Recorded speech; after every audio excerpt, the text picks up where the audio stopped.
Ask any professional speaker or speechwriter and they will tell you that language matters. In fact, some of the most important and memorable lines in American history come from speeches given by American presidents. You can fool all of the people some of the time and some of the people all of the time, but you cannot fool all of the people all of the time. Speak softly and carry a big stick. The only thing we have to fear is fear itself. Ask not what your country can do for you, ask what you can do for your country. We lose ourselves when we compromise the very ideals that we fight to defend, and we honor those ideals by upholding them not when it's easy, but when it is hard. You don't have to be a president or a famous speaker to use language effectively. So in this chapter, we're going to explore the importance of language. First, I will discuss the difference between oral and written language. Then I will talk about some basic guidelines for using language. And lastly, I'll look at the key elements of language. When I use the word language, I am referring to the words you choose to use in your speech. So by definition, the focus is on spoken language. To help you understand the importance of language, I will first look at the basic functions of language and then delve into the difference between oral and written language. Language is ultimately so important because it is the primary means through which humans have the ability to communicate and interact with one another. Some scholars go so far as to suggest that the acquisition of language skills is the primary advancement that enabled our prehistoric ancestors to flourish and succeed over other hominid species. One of the first components necessary for understanding language is to understand how we assign meaning to words.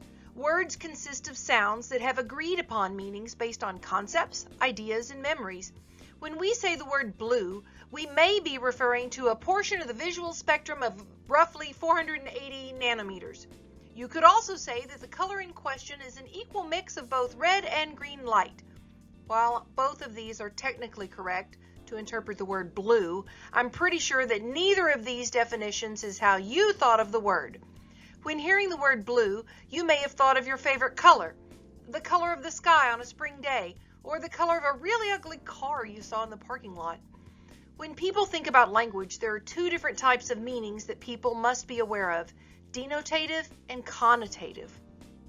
Denotative meaning is the specific meaning associated with a word. We sometimes refer to a denotative meaning as the dictionary definition. What I just spoke of before might be found in a dictionary. Connotative meaning is the idea suggested by or associated with the word. In addition to the examples I've already said, the word blue could evoke many other ideas, such as a state of depression, feeling blue, an indication of winning, like winning a blue ribbon, or political opinions, blue state versus red state. We also associate the color blue with sky and the ocean, or maybe your school colors or those of your rival.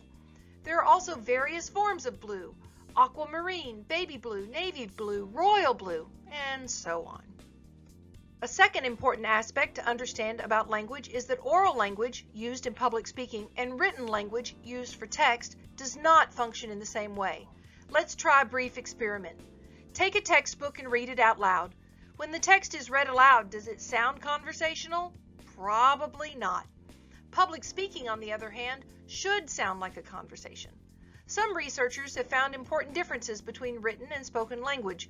Let's review them here.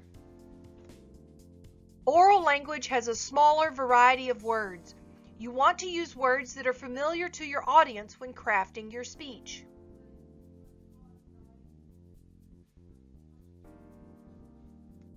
Oral language has words with fewer syllables. A speech is not the time to show off those big words you just learned in your English class. Pick wording that is familiar and easy to remember. Oral language has shorter sentences. Longer sentences just offer the chance that the audience will lose attention during the sentence. Oral language has more repetition of words and syllables. This has been found to be pleasing to the ear and makes audiences interested in your speech. It also increases the likelihood that they will remember what you had to say. Oral language has more interjections. Wow, really? No, you're kidding. Just as conversation has more interjections, so will a speech. And there are more differences as listed in your textbook. I just don't have the time to cover them all here. These differences exist primarily because people listen to and read information differently. First, when you read information, you don't grasp content the first time, then you have the ability to go reread a section. When we are listening to information, we do not have the ability to rewind life and listen to the information again. Second, when you read information, if you don't understand a concept, you can look up the concept in a dictionary or online to gain the knowledge easily. However, we don't always have the ability to walk around with the internet and look up concepts we don't understand. Therefore, oral communication should be simple enough to be easily understood in the moment by a specific audience without additional study or information. As with anything in life, there are positive and negative ways of using language. One of the first concepts a speaker needs to think about when looking at language use is appropriateness. By appropriate, I mean whether or not the language is suitable or fitting for ourselves as the speaker, for our audience, for the speaking context, and for the speech itself. One of the first questions to ask yourself is whether the language you plan on using in the speech fits with your own speaking pattern. Not all language choices are appropriate for all speakers. The language you select should be suitable for you, not someone else. If you're a first-year college student, there's no need to force yourself to sound like an astrophysicist, even if you're giving a speech on new planets. One of the biggest mistakes novice speakers make is thinking they have to use million-dollar words because it makes them sound smarter. It doesn't. The second aspect of appropriateness asks whether the language you are choosing is appropriate for your specific audience. Let's say you're an engineering student. If you're giving a presentation in an engineering class, you can use language that other engineering students will know. On the other hand, if you use that engineering vocabulary in a public speaking class, many audience members may not understand you. Once again, audience analysis is a key factor in choosing the language you want to use in your speech. The next question about appropriateness is whether the language you will use is suitable or fitting for the context itself. If you're giving a speech at an outdoor rally, you can't use the same language you would use in a classroom. Recall that speaking context includes the occasion, the time of day, the mood of the audience, and other factors in addition to the physical location. The fourth and final question about the appropriateness of language involves whether the language is appropriate for your specific topic. If you are speaking about the early years of the Walt Disney Company, would you want to refer to Walt Disney as a thaumaturgic individual? While the word thaumaturgic may be accurate, is it the most appropriate for the topic at hand? No, and it will probably make you stumble as you try to remember how to say it.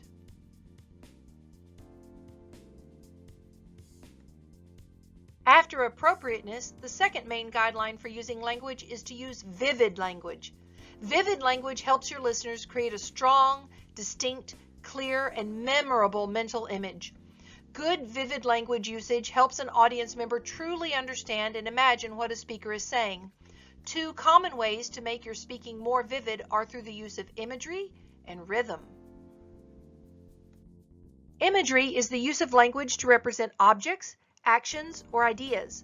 The goal of imagery is to help an audience members create a mental picture of what a speaker is saying. A speaker who uses imagery successfully will tap into one or more of the audience's 5 basic senses. 3 common tools of imagery are concreteness, simile, and metaphor.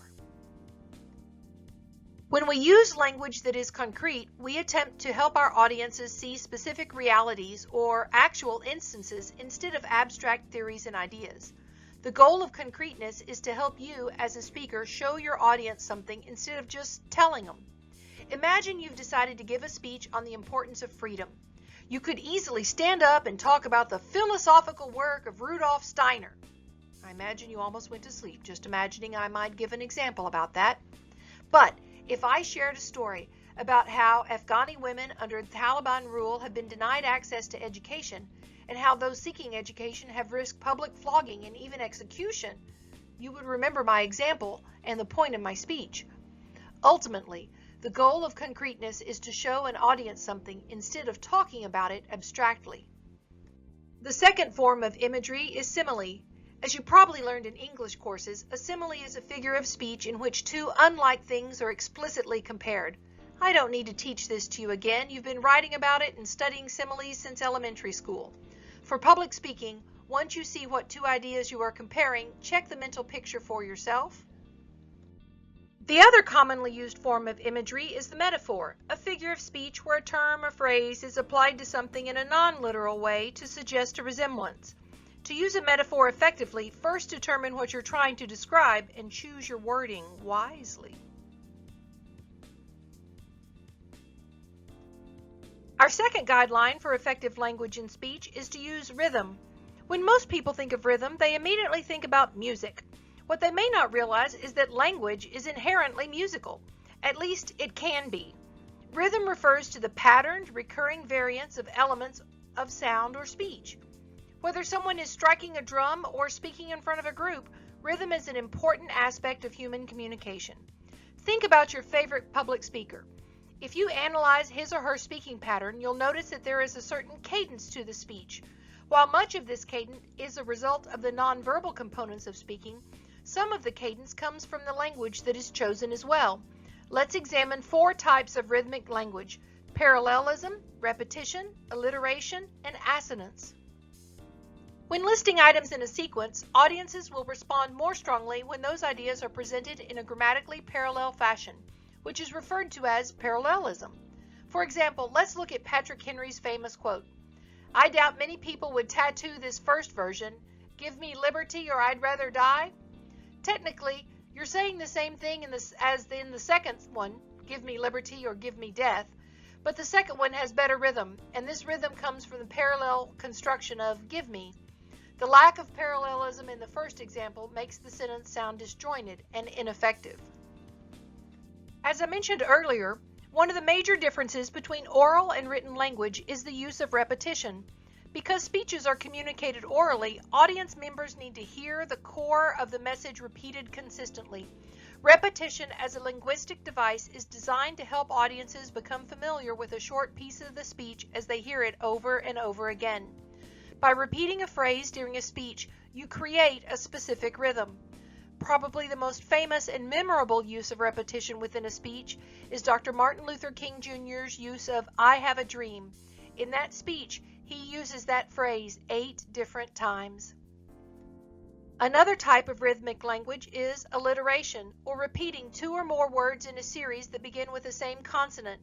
In the Harry Potter novels series, the author uses alliteration to name the 4 wizards who founded Hogwarts School for Witchcraft and Wizardry: Godric Gryffindor, Helga Hufflepuff, Rowena Ravenclaw, and Salazar Slytherin. The following public speaking example is from Bill Clinton's acceptance speech at the 1992 Democratic National Convention. "Somewhere at this very moment, a child is being born in America. Let it be our cause to give that child a happy home, a healthy family, and a hopeful future." He is an excellent speaker and uses alliteration and rhythm quite well. Assonance is similar to alliteration, but instead of relying on consonants, assonance gets its rhythm from repeating the same vowel sounds with different consonants on the stressed syllables. The phrase, "How now, brown cow," which elocution students traditionally used to pronounce rounded vowel sounds, is an example. While rhymes like "free as a breeze," "mad as a hatter," and "no pain, no gain" are examples of assonance, speakers should be wary of relying on assonance because when it's overused, it can quickly turn into just bad poetry. Language can either inspire your listeners or turn them off very quickly.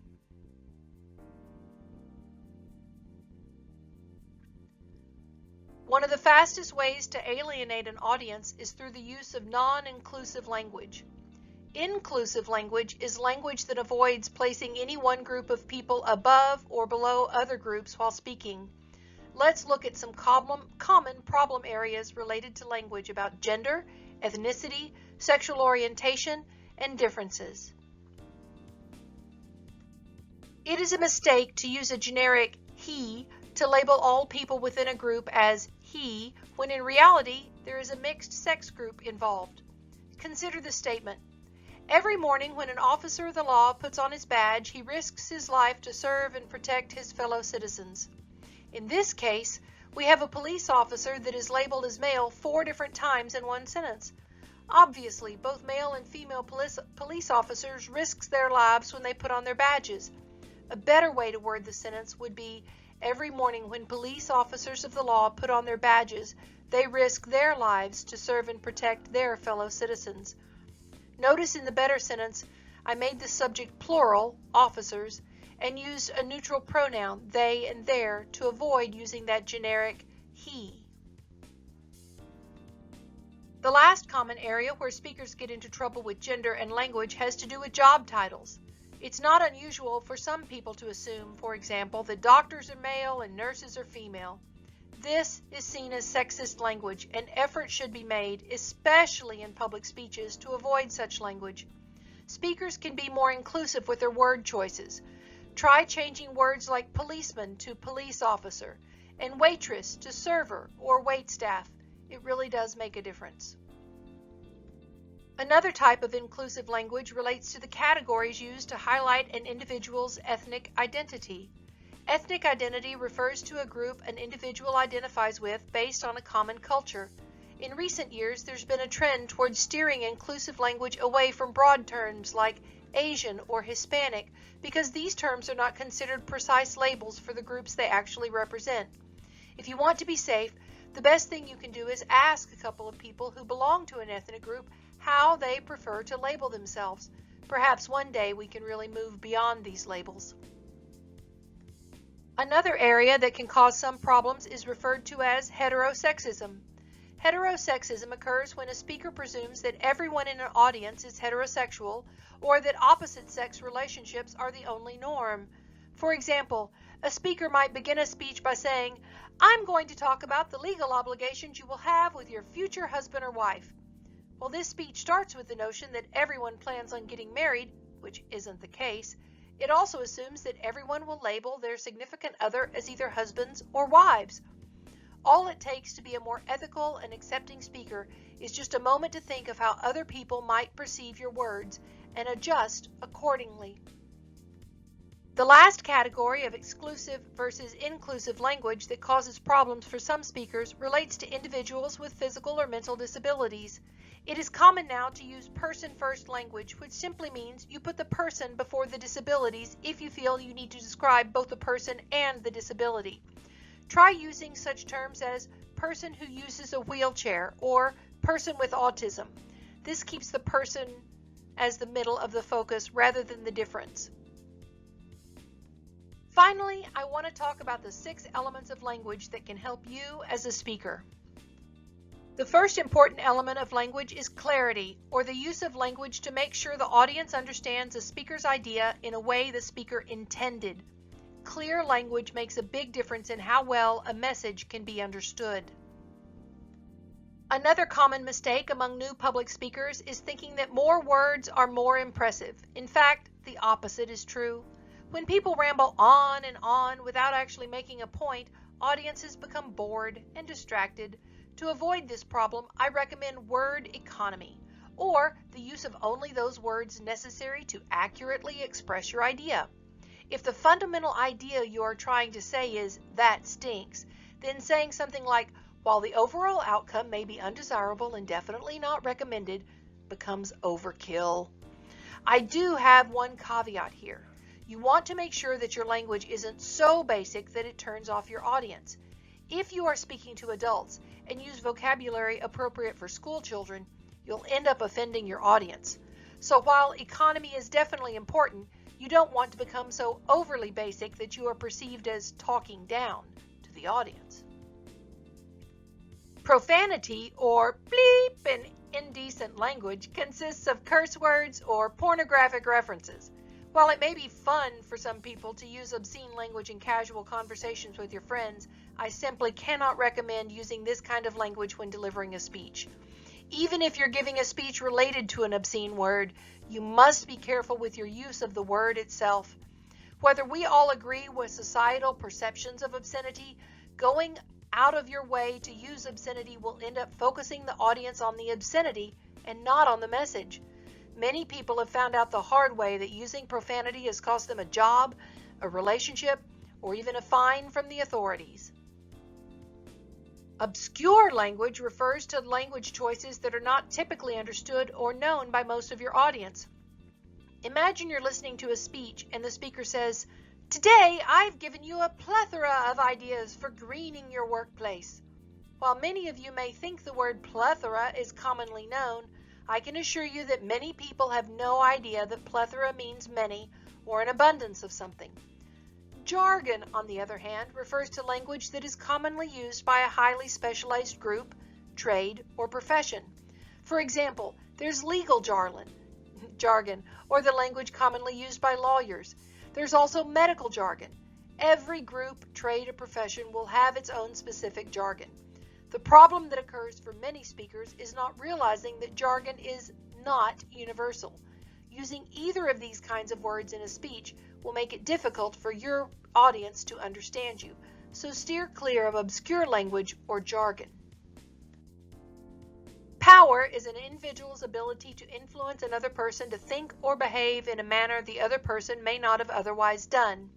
Powerful language increases your credibility in a speech, and powerless language should be generally avoided in public speaking because it can damage an audience's perception of the speaker's credibility. A speaker who hesitates makes themselves seem unsure. Tag questions like, "Don't you agree?" send signals that you're not quite certain of what you have said. If a speaker puts themselves down, they eliminate their own credibility. And finally, I don't recommend apologizing for small mistakes in the speech. Most likely, the audience didn't even notice. And it's recommended that you just move on with the speech. When you act like a person without power, you've given away your speaker credibility. The last important aspect of language is variety, or a speaker's ability to use and implement a range of different language choices. In many ways, variety encompasses all the characteristics of language previously discussed in this chapter video. Often, speakers find one language device and then beat it to the ground like a railroad spike.